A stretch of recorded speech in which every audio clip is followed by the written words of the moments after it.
مکرم عطا المجیب صاحب لون سے یہ پوچھنا چاہوں گا کہ انبیاء کرام کی صداقت کو پرکھنے کے لیے قرآن کریم نے ایک اصول بیان فرمایا ہے، جس کا کہ محترم مولانا کریم الدین صاحب نے بھی ذکر کیا کہ حضرت یونس علیہ السلام اپنی قوم سے مخاطب ہو کر فرماتے ہیں کہ فقط لبثت فیکم عمرا من قبلہ افلا تعقلون، کہ میں اپنے اس رسالت اور اس نبوت سے قبل بھی اپنی عمر کا ایک بیشتر حصہ تمہارے درمیان گزار چکا ہوں، کیا تم پھر بھی عقل نہیں کرتے ہو؟ اس میں یہ صرف مضمر ہے کہ انبیاء کرام کی بچپن اور ان کی جوانی میں مخالفین کسی قسم کا اعتراض نہیں کرتے ہیں، لیکن ان کے دعوی نبوت کے بعد تعصب کے نتیجے میں بعض بے بنیاد الزامات اور اعتراضات آپ کی زندگی کی طرف منسوب کیا جاتا ہے۔ تو مکرم عطا المجیب لون صاحب سے میں درخواست کروں گا کہ حضرت اقدس مرزا غلام احمد قادیانی مسیح موعود و مہدی موعود علیہ السلام کی جوانی بھی اسی مقدس بستی قادیان کے کوچوں میں بسر ہوئی ہے، جبکہ عموماً اس زمانے میں دیکھا جاتا ہے کہ نوجوان روزگار کی طلب میں گاؤں چھوڑ کر شہر کی طرف منتقل ہو جاتے ہیں، لیکن آپ علیہ السلام قادیان میں ہی مقیم رہے۔ اور تو آپ سے میں درخواست کروں گا کہ آپ علیہ السلام کا اس بستی میں کیا شغل رہا، کیا شغف رہا، اور آپ علیہ السلام کی کیا مصروفیات تھیں، اس کے تعلق سے ناظرین کو کچھ بتائیں۔ جی جزاک اللہ، بہت اہم سوال پوچھا آپ نے، جیسا کہ میرے محترم استاد مولانا محمد کریم الدین صاحب شاہد نے بھی اور آپ نے خود بھی وضاحت فرما دی ہے۔ نہایت اہم زمانہ ہوتا ہے جوانی کا زمانہ، شباب کا زمانہ، ایک عام انسان کی زندگی میں بہت اہمیت کا حامل ہوتا ہے یہ زمانہ، اور خصوصاً اللہ تعالیٰ کے جو مامورین ہوتے ہیں، اللہ تعالیٰ کے جو مرسل ہوتے ہیں، فرستادے ہوتے ہیں، ان کی زندگی کا یہ زمانہ بچپن اور جوانی بہت زیادہ اہمیت کا حامل ہوتا ہے، اس وجہ سے کہ اللہ تعالیٰ نے اس زمانے کو ان انبیاء اور مرسلین کی صداقت کے ثبوت کے طور پہ پیش فرمایا، جیسا کہ بھی آپ نے آیت کریمہ کا حوالہ بھی دیا۔ تو اس لحاظ سے حضرت مسیح موعود علیہ السلام کا یہ زمانہ بھی بہت اہمیت کا حامل ہے۔ میں ایک حدیث سے آپ کے سوال کے جواب کی بنیاد رکھوں گا اور اسی سے بات آگے لے جاؤں گا۔ حضرت نبی اکرم صلی اللہ علیہ وسلم نے ایک موقع پہ فرمایا کہ اللہ تعالیٰ 7 آدمیوں کے اوپر اس دن سایہ فغن ہوگا، سایہ رکھے گا، اللہ تعالیٰ کا سایہ 7 اشخاص کے اوپر اس روز ہوگا جس روز اللہ تعالیٰ کے سائے کے علاوہ اور کوئی سایہ نہیں ہوگا۔ وہ 7 آدمی کون ہیں وہ تفصیل لمبی ہو جائے گی، اس میں نہیں جاتا، صرف ایک آدمی کا ذکر کرنا مناسب ہے اس وقت۔ حضور نے فرمایا، حضور صلی اللہ علیہ وسلم نے، کہ شاب نشا فی عبادت ربی، ایک ایسا نوجوان جو اللہ تعالیٰ کی عبادت میں نشو و نما پاتا ہے، اللہ تعالیٰ کی عبادت کرتے ہوئے نشو و نما پاتا ہے، اللہ تعالیٰ کی عبادات بجالاتے ہوئے پروان چڑھتا ہے، وہ بھی ان 7 اشخاص میں شامل ہوگا جن کے اوپر اللہ تعالیٰ کا سایہ قیامت کے روز ہوگا۔ تو یہ جو حصہ ہے یہ حضرت مسیح موعود علیہ السلام کی جوانی کا جو زمانہ تھا حضرت مسیح علیہ السلام کا، اس پر ہو صادق آتا ہے۔ حضرت مسیح علیہ السلام کا یہ زمانہ بھی جیسا کہ بچپن کا ذکر ہوا نہایت ہی پاکیزہ گزرا، نوجوانی کا زمانہ بھی نہایت ہی پاکیزہ گزرا، عبادات بجا لاتے ہوئے گزرا، دین اسلام کی خدمت کے جذبات کے ساتھ سرشار یہ زمانہ گزرا۔ اور عبادات کا میں نے ذکر کیا ہے، محترم مولانا صاحب نے بھی ذکر کیا بچپن کا واقعہ کہ اپنے ایک ساتھی کو کہہ رہے ہیں کہ دعا کرو میرے لیے کہ اللہ تعالیٰ مجھے نماز نصیب کرے۔ تو ہمیشہ نماز کے ساتھ لگاؤ، عبادات کے ساتھ لگاؤ رہتا تھا حضور کو۔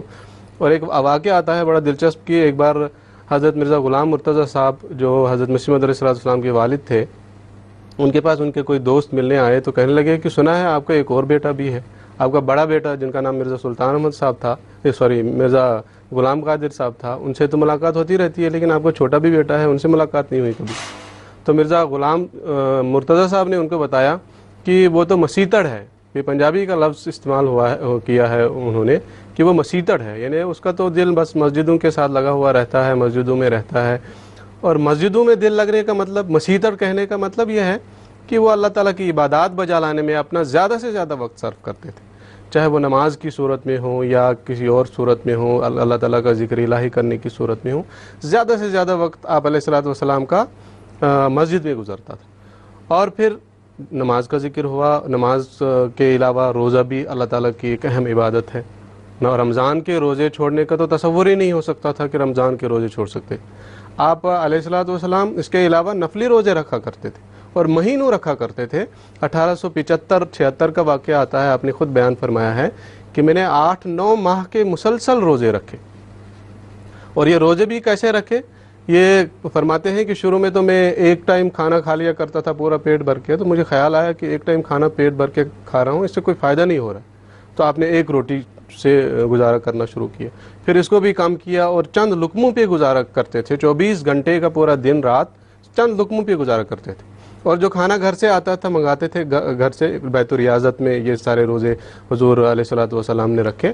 گھر سے کھانا آتا تھا، الگ بیٹھ کے یہ روزے رکھے، گھر سے کھانا آتا تھا، اس کھانے کا یہ انتظام کیا ہوا تھا کہ چند یتیم لڑکوں کو اور غربا کو بتا کے رکھا ہوا ہوتا تھا کہ فلاں ٹائم آپ نے آنا ہے، جو گھر سے کھانا آتا تھا وہ کھانا ان یتیم بچوں کو اور وہ ان غربا کو دیا کرتے تھے۔ اور حضور فرماتے ہیں کہ ان ایام میں اللہ تعالیٰ کے عظیم الشان انوار مجھ پر نازل ہوئے، فرماتے ہیں کہ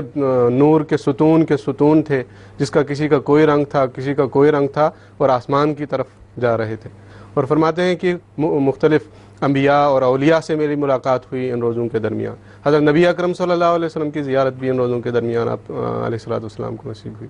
تو اس طرح یہ دن گزرتے تھے، اور اس کے علاوہ پھر حضرت نبی اکرم صلی اللہ علیہ وسلم کے عشق میں تو آپ بچپن، جوانی، ہر عمر میں حضرت نبی اکرم صلی اللہ علیہ وسلم کا عشق آپ کے اندر معجزن رہتا تھا، اور ان ایام میں بھی رہتا تھا، درود السلام بھیجنا آپ کا معمول ہوا کرتا تھا، اور کئی بار آپ علیہ الصلوۃ والسلام کو حضرت نبی اکرم صلی اللہ علیہ وسلم کی زیارت نصیب ہوئی، اور ایک موقع کا ذکر ہے 30 یا 31 سال کی عمر تھی آپ علیہ الصلوۃ والسلام کی، بہت ہی جوانی کا زمانہ ہے۔ اس میں فرماتے ہیں کہ میں نے کشف میں حضرت نبی اکرم صلی اللہ علیہ وسلم کو دیکھا، فرماتے ہیں کہ میں ایک عالیشان محل میں ہوں، وہاں حضرت نبی اکرم صلی اللہ علیہ وسلم کا تذکرہ ہو رہا ہے، تو میں نے معلوم کیا کہ حضور صلی اللہ علیہ وسلم کہاں ہیں، پتہ لگا، تو جب میں وہاں پہنچا تو میں نے سلام کیا، حضور صلی اللہ علیہ وسلم نے نہایت ہی احسن رنگ میں میرے سلام کا جواب دیا، نہایت ہی پیار اور محبت سے میرے ساتھ پیش آئے، نہایت شفقت سے پیش آئے، اور یہ لمبا واقعہ ہے، اس کی تفصیل میں نہیں جانا چاہتا، میں مختصر یہ بتانا چاہتا ہوں کہ آپ علیہ الصلوۃ والسلام کو جوانی کی عمر میں سے ہی حضرت نبی اکرم صلی اللہ علیہ وسلم کی زیارت اور دیدار نصیب ہوتا تھا۔ پھر اس کے علاوہ اور کیا شغف تھا آپ کا؟ اس کے علاوہ عبادات کے علاوہ آپ کا جو محبوب ترین شغف تھا وہ تھا کتابوں کا مطالعہ کرنا، اور کتب کے مطالعے میں بھی قرآن مجید کا مطالعہ سب سے زیادہ کثرت کے ساتھ آپ کیا کرتے تھے۔ بعد کے زمانے، اگرچہ جوانی کا یہ واقعہ نہیں ہے، بعد کے زمانے کا ایک واقعہ میں عرض کرنا چاہتا ہوں جس سے روشنی پڑتی ہے کہ کس طرح قرآن مجید کا مطالعہ کرتے تھے حضرت مسیح موعود علیہ السلام۔ ایک دفعہ قادیان سے بٹالہ آپ علیہ السلام نے جانا تھا، تو بیل گاڑی کے ذریعے اس زمانے میں جایا کرتے تھے، بیل گاڑی میں بیٹھے، تو راوی بیان کرتے ہیں کہ حضور جب بیٹھے بیل گاڑی کے اوپر تو آپ قرآن مجید ہاتھ میں تھا، اس کو کھولا اور پہلا صفحہ پہلے صفحے میں سورہ فاتحہ کا مطالعہ شروع کیا، اور کم و بیش 5 گھنٹے کا سفر تھا بٹالے تک کا، جب بٹالے پہنچے تو اسی صفحے پر تھے، اسی صفحے کا مطالعہ کرتے،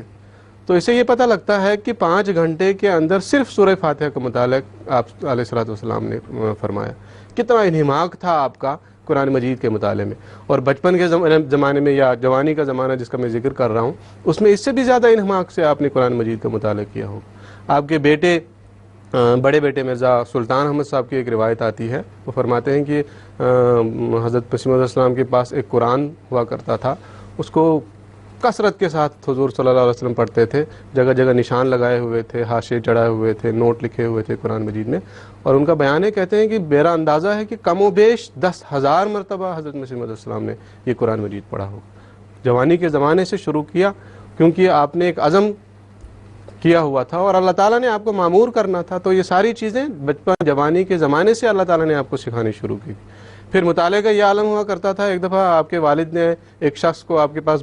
بھیجا بلانے کے لیے، تو وہ اس کا وہ جو شخص ایک سکھ دوست ہیں، ان کا کہنا ہے کہ جب میں وہاں پہنچا جہاں مسیح موعود السلام تھے، غالباً مسجد میں تھے مسیح موعود السلام، تو کہتے ہیں کہ میں جب وہاں پہنچا تو دیکھا کتابوں کا ڈھیر چاروں طرف ہے، اور اس کے اندر حضرت مسیح موعود علیہ السلام بیٹھے ہیں اور کتابیں پڑھ رہے ہیں، حدیث کی کتابیں ہیں، تصوف کی کتابیں ہیں، حکمت کی کتابیں،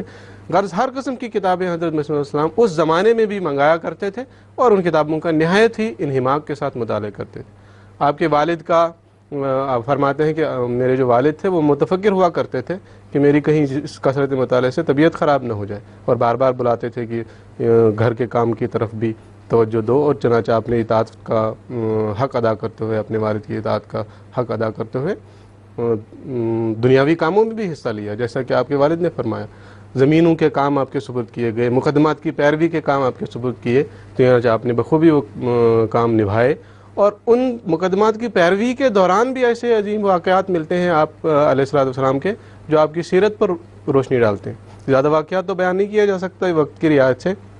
مختصراً ایک بات کا ذکر کرنا چاہوں گا. مرزا اسماعیل صاحب ایک خادم ہوا کرتے تھے. ان کی یہ ڈیوٹی تھی کہ جب کسی مقدمے میں جانا ہو تو گھوڑا لے کے وہ جاتے تھے, اور ان کی یہ ڈیوٹی ہوتی تھی کہ مسلم السلام کو گھوڑے پہ بٹھا کے وہاں تک لے جایا کریں. ان کا بیان ہے کہ ہم جب گھوڑے پر نکلتے تھے تو آپ علیہ الصلوۃ والسلام اصرار کے ساتھ مجھے کہا کرتے تھے کہ تم نیچے اترو, اب میں نیچے اترتا ہوں, اب تم گھوڑے کے اوپر بیٹھو. اور آدھا حصہ جو سفر کا ہوتا تھا مجھے گھوڑے پہ بٹھاتے تھے اور خود پیدل چلتے تھے. کہتے ہیں کہ جب میں ان کو کہتا کہ حضور مجھے شرم آتی ہے, آپ مجھے گھوڑے پہ بٹھاتے ہیں, تو حضور ان کو جواب دیتے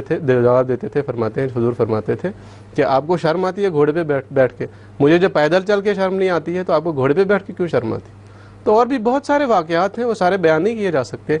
اس کے بعد پھر 1864 میں اور 1864 سے 1868 تک آپ نے سیالکوٹ میں اپنے والد کے ہی حکم پر, اپنے والد کے ہی کہنے پر ملازمت بھی کی, کچہری میں محرر کی ملازمت اختیار کی. وہاں کے بارے میں بھی آتا ہے وہ زمانہ بھی آپ نے نہایت ہی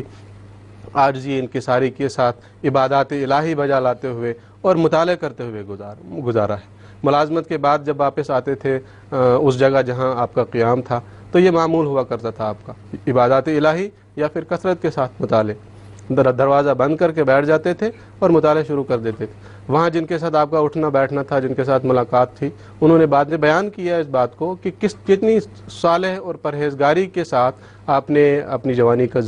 ایام گزارے ہیں. خصوصاً وہ ایام بھی جو سیالکوٹ میں 4 سال کے ایام گزرے, وہ کس طرح کتنے صالحیت کے ساتھ اور پرہیزگاری کے ساتھ اور تقوی کے ساتھ گزارے. سید میر حسن صاحب ڈاکٹر اقبال کے استاد رہے ہیں, بڑے مشہور آدمی گزرے ہیں. انہوں نے ان کے بارے میں ذکر کیا ہے کہ کس طرح وہ ان ایام کو گزارا کرتے تھے. انہوں نے فرمایا کہ وہ بہت ہی اعلیٰ کمالات کے انسان تھے, میں ان کے کمالات کو بیان نہیں کر سکتا, اور وہ ان لوگوں میں سے تھے جو اللہ تعالیٰ کے خاص لوگ ہوا کرتے ہیں. تو یہ تھا ان کا جوانی کا زمانہ, اور جوانی کے زمانے میں بھی یہ جو مطالعہ اور عبادات اور دوسرے کام حضور علیہ الصلوۃ والسلام کرتے تھے, اس کے ساتھ ساتھ ایسا نہیں ہے کہ صرف بس مطالعہ ہی کرتے ہیں, عبادات ہی بجا لاتے رہے ہیں. جو جوانی کے زمانے میں خاص طور پر انسان کو اپنی جسمانی صحت کا بھی خیال رکھنا ہوتا, ضروری ہے یہ. اگر جوانی میں خیال نہ رکھا جائے تو پھر مضر اثرات ثبت ہو سکتے ہیں. چنانچہ آپ علیہ الصلوۃ والسلام بچپن میں بھی اور جوانی میں بھی ورزش میں بھی حصہ لیا کرتے تھے. تیراکی سیکھی تھی آپ نے بچپن میں, گھڑ سواری سیکھی تھی بچپن میں, اور ایک خاص ورزش جو آپ نے اپنے آخری ایام تک نہیں چھوڑی وہ تھا آپ کا روزانہ سیر کرنا. صبح بھی اور کبھی شام کو عصر کے وقت بھی سیر کرنے کے لیے جایا کرتے تھے. تو یہ سب کام آپ علیہ الصلوۃ والسلام نے کیے. اور اگر خلاصتاً عرض کیا جائے تو خلاصتاً میں یہی کہوں گا کہ آپ کے یہ جوانی کے ایام بھی نہایت ہی پاکیزہ گزرے ہیں, اللہ تعالیٰ کی عبادات بجا لاتے ہوئے. بہت ہی جو دینی کتب ہوتی تھی, خصوصاً قرآن مجید اور اس کے علاوہ جو دینی کتب تھی ان کا مطالعہ کرتے ہوئے گزری ہیں. اور حضرت نبی اکرم صلی اللہ علیہ وسلم کے عشق سے سرشار یہ ایام گزرے ہیں. اسلام کے لیے کچھ کرنے کے لیے جذبے کے ساتھ یہ زندگی کے ایام گزرے ہیں حضرت مسیح موعود علیہ الصلوۃ والسلام کے جوانی کے ایام. جزاکم اللہ تعالیٰ احسن الجزا.